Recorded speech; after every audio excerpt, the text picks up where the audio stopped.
Share કરીશ ફક્ત 15થી 20 મિનિટમાં બની જતા નવા નાસ્તાની રેસીપી.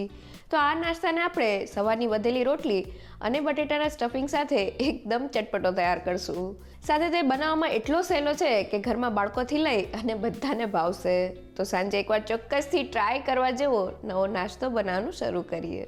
ક્રિસ્પી અને એકદમ ચટપટા નાસ્તા માટે સ્ટફિંગ બનાવવા મેં 4 નાની સાઇઝના બાફેલા બટેટા લીધેલા છે. તો મેં બટેટાને પ્રેશર કુકરમાં બાફીને થોડા ઠંડા કરી લીધેલા છે. હવે તેને હાથેથી મેશ કરીને મિક્સિંગ બાઉલમાં એડ કરી દઈએ. તો મેં બટેટાને સારી રીતે મેશ કરી લીધેલા છે અને તેના કોઈ પણ જાતના મોટા કણ નથી. હવે તેમાં અડધા કપ જેટલી ઝીણી સુધારેલી ડુંગળી, 2 લીલા મરચાંના ટુકડા, 1 ચમચી જેટલી આદુ લસણની પેસ્ટ અને મસાલામાં સ્વાદ પ્રમાણે મીઠું, 1 ચમચી જેટલું લાલ મરચું પાવડર, 1 ચમચી જેટલું ધાણા જીરું પાવડર, અડધી ચમચી જેટલો હળદર પાવડર, અડધી ચમચી જેટલો ગરમ મસાલા પાવડર અને મસાલાને ચટપટો સ્વાદ દેવા માટે 1 ચમચી જેટલો ચાટ મસાલા પાવડર અને મેં 1 ચમચી જેટલી ખાંડ લીધેલી છે. થોડી ખાંડ એડ કરવાથી તે બધા જ ટેસ્ટને બેલેન્સ કરે છે. સાથે 1 ચમચી જેટલો લીંબુનો રસ, 1 ચમચી જેટલા સફેદ તલ અને થોડા કોથમીરના પાન એડ કરી દઈએ અને હવે બધા જ મસાલાને બટેટામાં સારી રીતે મિક્સ કરી લઈએ.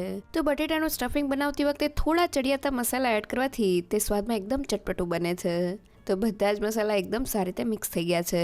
હવે મેં અહીંયા 1/4 કપ જેટલા દાડમના દાણા લીધેલા છે. તેને એડ કરીને સારી રીતે મિક્સ કરી લઈએ.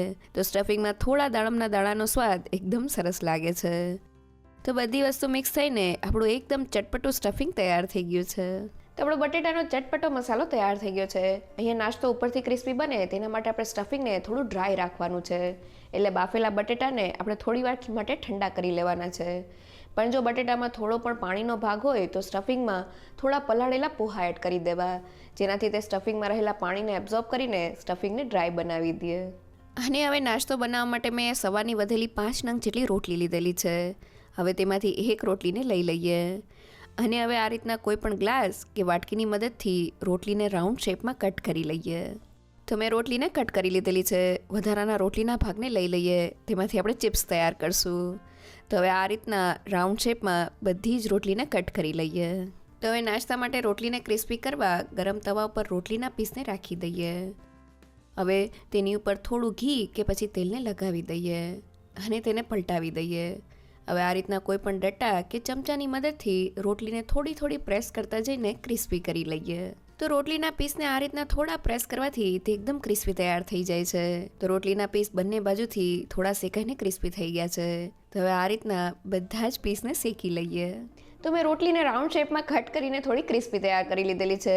રોટલીને ક્રિસ્પી કરવાથી નાસ્તામાં તેનો એકદમ ક્રન્ચી ટેસ્ટ આવશે. અહીંયા મેં રોટલીને રાઉન્ડ શેપમાં કટ કરેલી છે. તમે તેને ટ્રાયંગલ શેપમાં પણ કટ કરી શકો છો.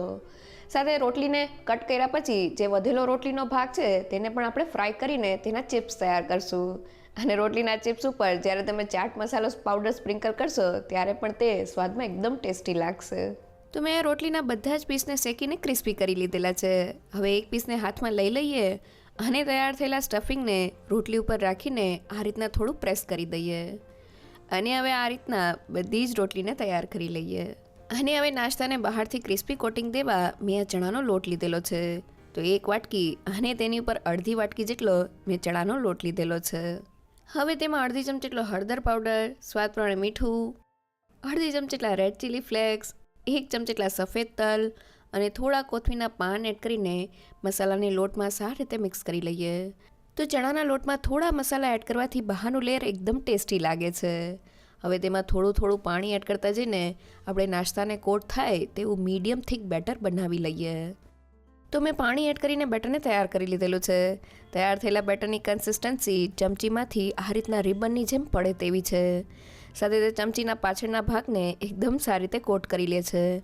મીન્સ તે મીડિયમ થીક છે, જેનાથી નાસ્તો એકદમ સારી રીતે કોટ થઈ જશે. તો આ રીતનું બેટર બનાવવા માટે મારે અડધા કપથી થોડું વધારે એટલે કે 3/4 કપ જેટલા પાણીની જરૂર પડેલી છે. તો હવે તૈયાર થયેલા બેટરમાંથી નાસ્તાને ફૂલેલો બનાવવા મેં અહીંયા 1 પિંચ એટલે કે ફક્ત 1/4 ટીસ્પૂન જેટલો બેકિંગ સોડા એટલે કે ખાવાનો સોડા લીધેલો છે. હવે સોડાને એક્ટિવેટ કરવા માટે તેની ઉપર 1 ચમચી જેટલું ગરમ તેલ એડ કરી દઈએ અને તેને બેટરમાં એકદમ સારી રીતે મિક્સ કરી લઈએ. સાથે બેટરને થોડું ફેટી લઈએ જેથી તે થોડું લાઇટ અને ફ્લફી તૈયાર થઈ જાય. તો લગભગ 1 થી 2 મિનિટમાં જ આપણું બેટર એકદમ સારી રીતે ફેટાઈ ગયું છે. સાથે સોડા પણ સારી રીતે બેટરમાં ભળી ગયો છે. તો એ તૈયાર થયેલા બેટરમાં નાસ્તાને એડ કરી દઈએ અને ચમચીની મદદથી તેને હળવે હાથે બેટરથી કોટ કરી લઈએ. હવે તેને ચમચીમાં લઈને વધારાના બેટરને કાઢી લઈએ અને હવે તેને તળવા માટે મેં તેલને ગરમ કરી લીધેલું છે. ગરમ તેલમાં નાસ્તાને તળવા માટે એડ કરી દઈએ. તો મેં તેલમાં તેને એડ કરી દીધેલો છે.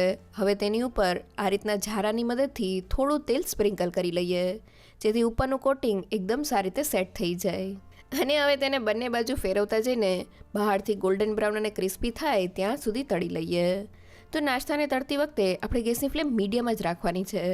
જો આપણે વધુ પડતી હાઈ રાખશું તો તે અંદરથી કાચો રહેશે અને ધીમા ગેસ પર તે તેલને એબ્ઝોર્બ કરીને સોગી થઈ જશે. તો લગભગ 4 થી 5 મિનિટ જેવું થઈ ગયું છે અને નાસ્તો એકદમ સારી રીતે બંને બાજુથી તળાઈને ક્રિસ્પી થઈ ગયો છે. તો એ તળાયેલા નાસ્તાને ઝારામાં લઈ લઈએ. તો જોતાં જ ખાવાનું મન થઈ જાય એવો આપણો ટેસ્ટી નાસ્તો તૈયાર થઈ ગયો છે. તો મેં બધા જ નાસ્તાને તૈયાર કરી લીધેલો છે. ફક્ત 5 રોટલીમાંથી થાળી ભરીને નાસ્તો તૈયાર થયો છે.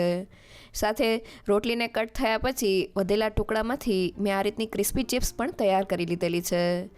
હવે એક નાસ્તાને હાથમાં લઈને તમને તોડીને બતાવું તો તમે જોઈ શકો છો કે અંદરથી તે એકદમ ચટપટો તૈયાર થયો છે. એકવાર તેને જરૂરથી ટ્રાય કરજો. તો વધેલી રોટલી સાથે આપણો એકદમ ટેસ્ટી નાસ્તો બનીને તૈયાર થઈ ગયો છે. બટેટાના ચટપટા સ્ટફિંગ સાથે તે સ્વાદમાં એકદમ ટેસ્ટી લાગે છે. સાથે નાસ્તા બનાવ્યા પછી વધેલી રોટલીમાંથી બનેલા ચિપ્સ પણ ખાવામાં એકદમ ક્રિસ્પી તૈયાર થયા છે. જો તમને મારી આજની રેસીપી ગમી હોય તો મને કમેન્ટ સેક્શનમાં જરૂરથી કહેજો. સાથે મારા વિડીયોને લાઇક અને ફ્રેન્ડ્સ અને ફેમિલીમાં શેર કરજો અને મારી ચેનલને સબસ્ક્રાઈબ કરવાનું ના ભૂલશો. તો ફરી મળીએ એક નવી રેસીપી સાથે.